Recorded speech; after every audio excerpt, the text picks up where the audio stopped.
So far, we have discussed key actions that we should apply when planning and organizing, but in this lesson, I want to talk about what we shouldn't do and the actions to avoid. I call these the 7 off-key actions. Ben Franklin once said, "When we fail to prepare, we are preparing to fail. And when we don't plan properly, we end up being someone that number one in your guide describes as someone who moves from crisis to crisis." Many people spend their work lives managing crises without planning. They focus only on what's in front of them. In other words, they concentrate on what is urgent instead of what's important. Though they might respond quickly and flexibly, they let important things slip by attending only to the urgent. Even worse, the less people plan, the more routine situations turn into new crises. When you plan, you can prevent a crisis by anticipating problems and developing strategies to avoid them. Planning helps you detect problems early and handle them before they escalate.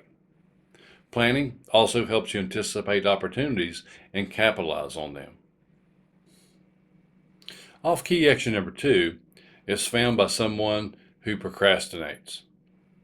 Procrastination is a barrier to success, and people who procrastinate leave important tasks undone.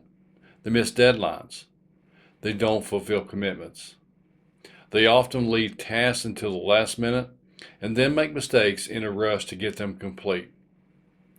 Those who procrastinate often put off unpleasant or risky tasks until later in the day when their energy is actually at their lowest.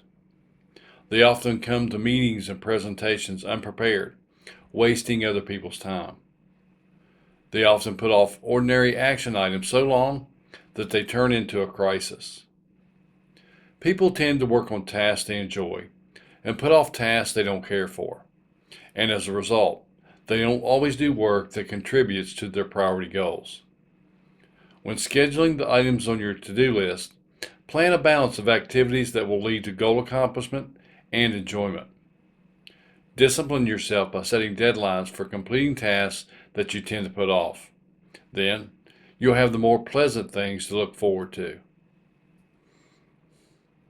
Many times, people procrastinate because they feel overwhelmed by all the tasks they need to complete.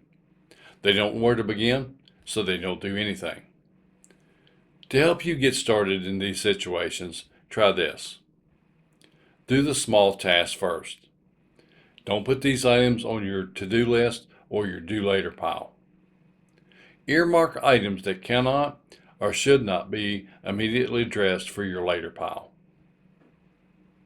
Number 3, those who poorly plan and organize often set inappropriate priorities.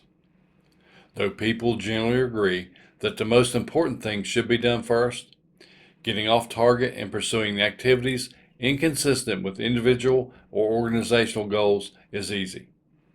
Such activities include what people enjoy the most or know how to do, what's easy, and what's quick. Too often, they set priorities based on what others ask of them, what is on the calendar, and what others complain about. Focused and efficient people who concentrate on the wrong goals are like travelers who look at a map upside down. Sure, they'll arrive somewhere, but they'll be at the wrong destination. Now, before taking action, prioritize to ensure you're doing the important tasks first. Ask yourself, your manager, and your colleagues if the tasks you spend the most energy on are consistent with organizational and departmental goals. Number 4, someone who poorly plans is someone who often overcommits.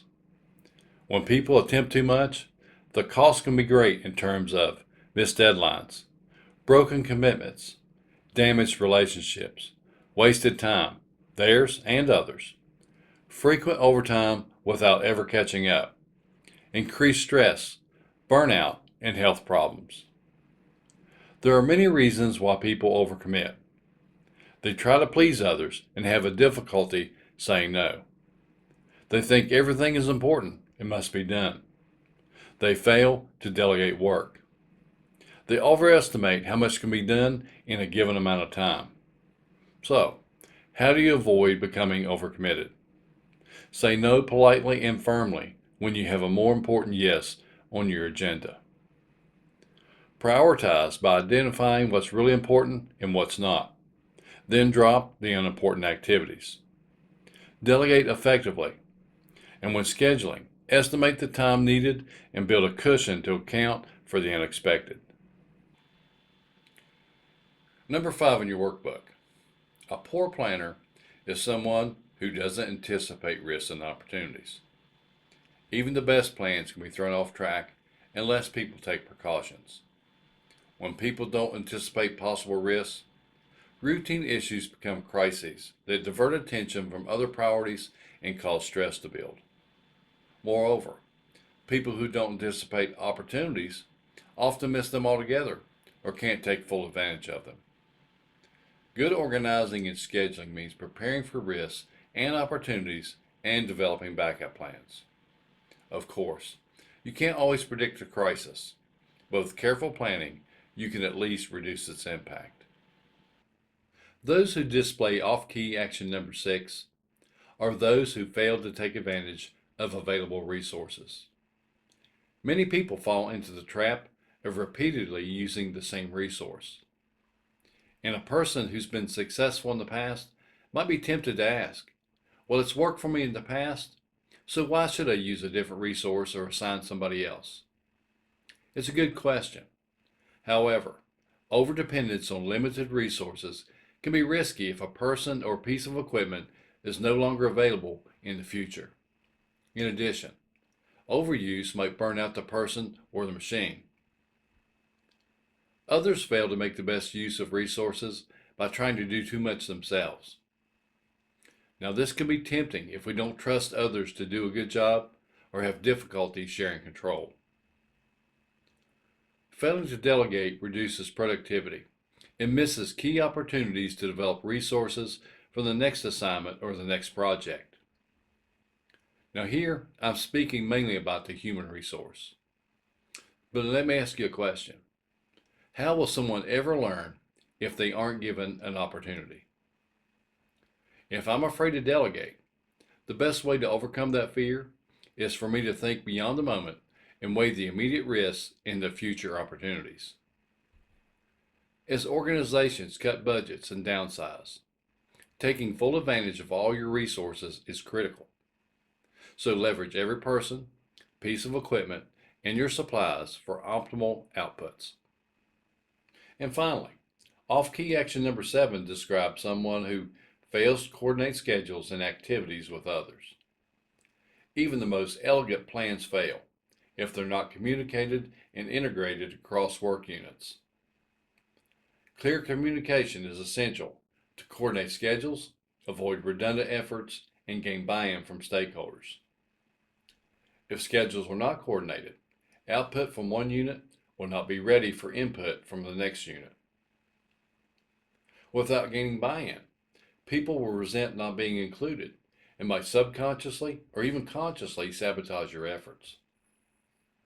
The more complex a project or assignment, the greater the need for ample communication and coordination.